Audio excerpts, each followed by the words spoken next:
বন্ধুরা, আজকে আমি একটা পুঁই শাকের নতুন ধরনের রেসিপি বানাবো। পুঁই শাক চচ্চড়ি। তার জন্য আমাদের লাগছে চিংড়ি মাছ, একটু কুমড়ো আলু, তার সাথে লাগছে পুঁই শাক, একটু বেগুন দিয়ে একটা ইউনিক রেসিপি আপনাদের কাছে নিয়ে আসছি। প্রথমে চিংড়ি মাছটাকে কেটে ধুয়ে একটুখানি নুন, একটু হলুদ মাখিয়ে নিলাম। কড়াই আমাদের তেল গরম হয়ে গেছে, গরম তেলে চিংড়ি মাছগুলো ছেড়ে দিলাম।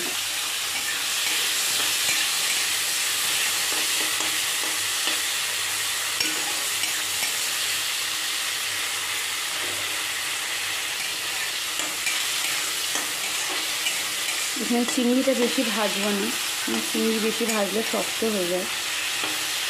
চিংড়ি মাছ আমাদের ভাজা হয়ে গেছে। এই ভাজা তেলে একটু পাঁচফোড়ন, একটু চেরা কাঁচা লঙ্কা দিয়ে দিলাম। তারপর কেটে রাখা সবজিগুলো দিয়ে দিলাম। এখানে আমি কুমড়োগুলো বড় বড় কেটেছি, মানে কুমড়ো তাড়াতাড়ি গলে যায়।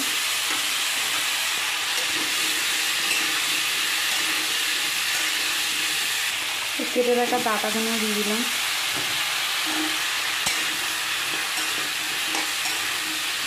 এবার ঢাকা দিয়ে দেবো। এলাচ, একটু লবঙ্গ ও একটু দারচিনি আর একটু জিরে নিয়ে নিয়েছি। এটা একটা স্পেশাল মশলা। আপনারা এই স্পেশাল মশলা দিয়ে একবার পুঁই শাকটা বানিয়ে দেখবেন, খুব সুন্দর টেস্টি হয়। কড়াই একটু নেড়ে ছেড়ে মশলাটা বেটে নেব। মশলাটা ভাজা হয়ে গেছে, এবার একটু এটা মশলাটা বেটে নেব। ঢাকা খুলে নেড়ে নিয়েছি। একটু হলুদ দেবো, যেহেতু মাছের নুন দিয়েছি মশলার পর অল্প নুন দিলাম। কেটে রাখা বেগুন আর পুঁই শাকের পাতাগুলো দিয়ে দিলাম। আস্তে আস্তে করে নাড়বো।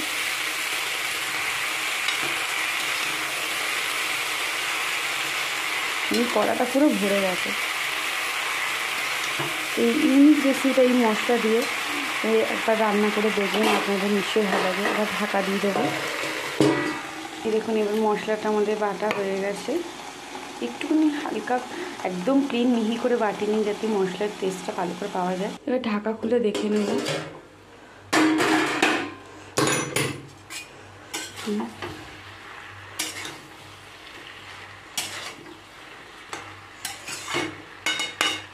এবার ভেজে রাখা মশলা গুঁড়ো দিয়ে দেবো, মশলা গুঁড়োটা, আর একটু লঙ্কা গুঁড়ো দেবো।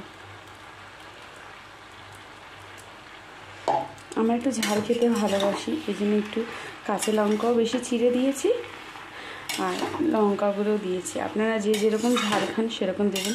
এই ইউনিক রেসিপিটা আমি ইউটিউব দেখে শিখেছি, তো আজকে ঘরে দেখলাম, ট্রাই করে দেখি যে কেমন লাগে ইউনিক রেসিপিটা।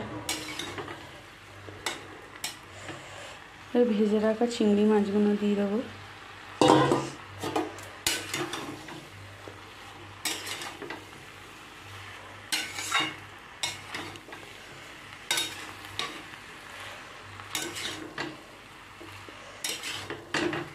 এবার আবার আঁচটা কমিয়ে ঢাকা দিয়ে দেবো।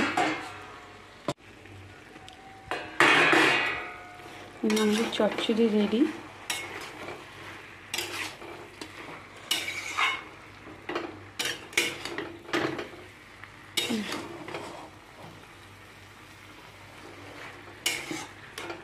নামানোর আগে একটু মিষ্টি ছড়িয়ে দিলাম, জাস্ট ছোটো চামচে। আমার ক্যামেরা কোয়ালিটি ভালো না বলে এই জন্য অত ভালো করে বোঝা যাচ্ছে না, কিন্তু বিশ্বাস করুন কালারটা মারাত্মক এসছে, টেস্টটাও অসাধারণ হবে। আমার শাশুড়ি বলেন যে যে তরকারি কালার সুন্দর হয় সেই তরকারি খেতেও খুব সুন্দর হয়। একটু ঘেটে দেবো।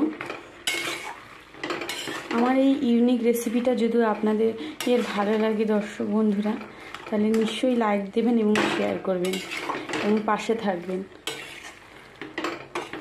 আমাদের মতন হাউস ওয়াইফের একটু নতুন কিছু করার চেষ্টা করছি। যারা খারাপ ভিডিও করে তাদের ভিডিওতে আপনারা এত লাইক দেন, আর আমাদের ভালো ভিডিওতে আপনারা কেন যে লাইক দিতে চান না জানি না। উপর থেকে একটু ছিঁড়ে রাখা কাঁচা লঙ্কা ছড়িয়ে দিলাম। একটু ঘেটে দিয়েছি। চচ্চড়ি ঘন্ট একটু ঘাটা না থাকলে ভালো লাগে না। আমাদের এই চচ্চড়ি রেসিপিটা কেমন লাগলো আপনারা নিশ্চয়ই জানাবেন। ভালো লাগলে লাইক দিয়ে যাবেন।